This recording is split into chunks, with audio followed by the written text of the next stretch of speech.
Dilip Chitri was a bilingual poet and translator with remarkable work in Marathi and English.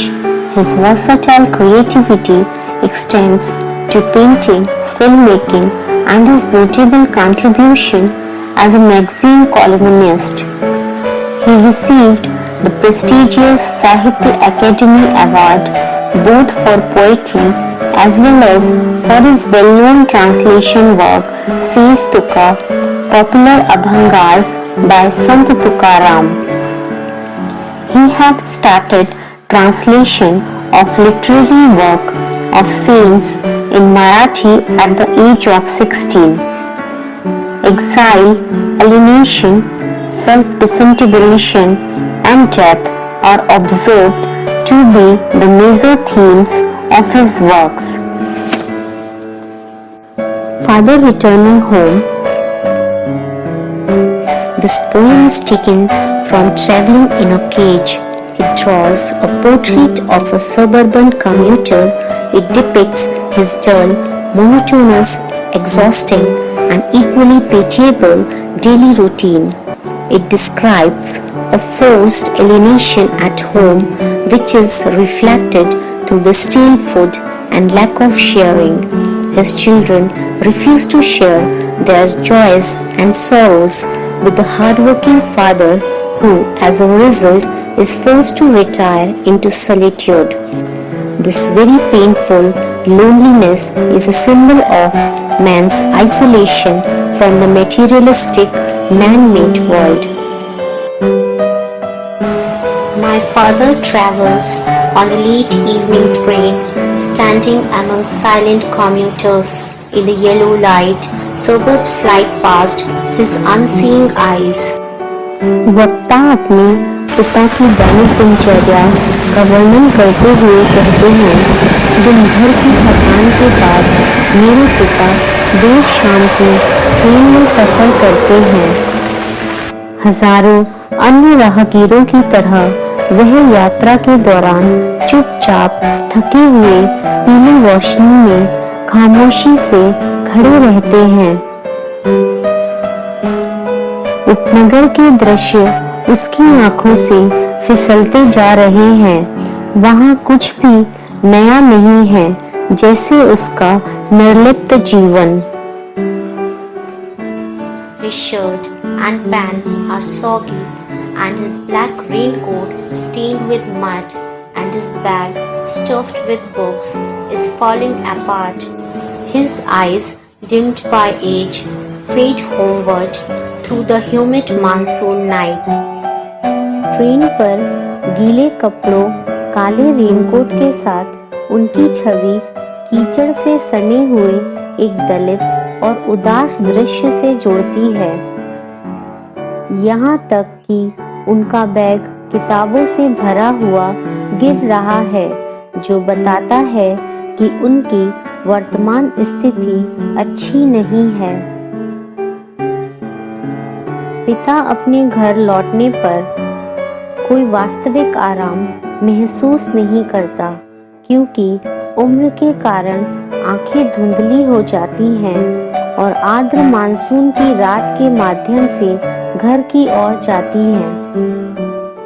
Now I can see him getting off the train like a word dropped from a long sentence.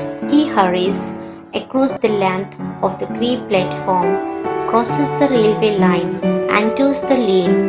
His chappals are sticky with mud, but he hurries onward.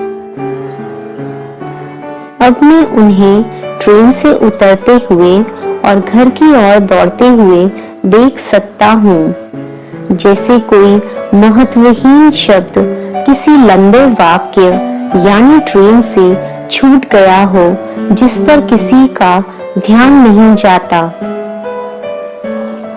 वह grey platform की लंबाई पर दौड़ता है, railway line को पार करता है और लेन में प्रवेश करता है। उनकी चप्पलें कीचड़ से चिपचिपी हो जाती हैं, लेकिन वह जल्दी जल्दी आगे बढ़ता है और अपने लिए रास्ता बनाता है। वह जल्दी से उमस भरे मौसम से दूर जाना चाहता है और घर पर कुछ आराम चाहता है। Home again, I see him drinking weak tea, eating a stale chapati, reading a book. He goes into the toilet to contemplate man's estrangement from a man-made world.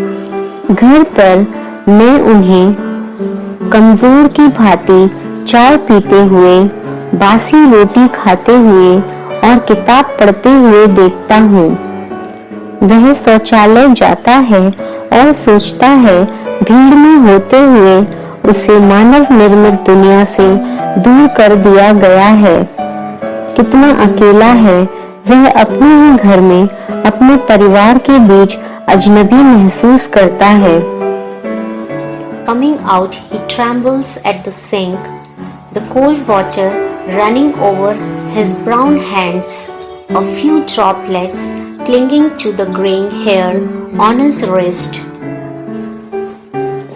वह अपने भूरे वृद्ध हाथों को धोते समय कांपता है कि नया समाज, नई पीढ़ी मनुष्य को किस ओर ले जाती है।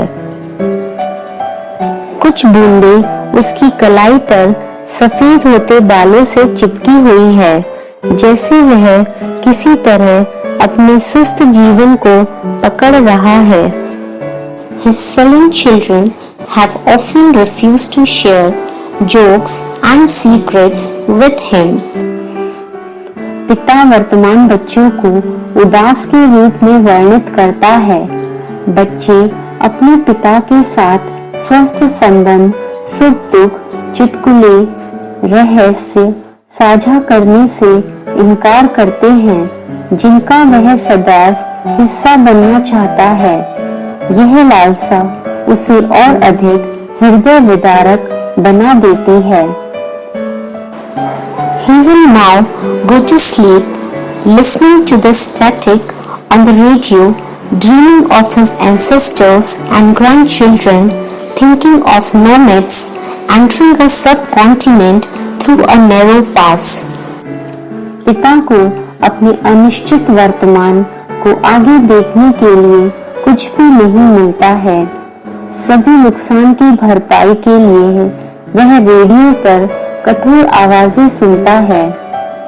वह अपने पूर्वजों पोते पोतियों के सपने देखता है, बिना स्थिर घर वाले खाना बदोशों के सपने देखता है, जिन्होंने एक नई भूमि की खोज के लिए कठिनाइयों पर विजय प्राप्त की और वर्तमान स्थिति में कुछ सांत्वना पाता है।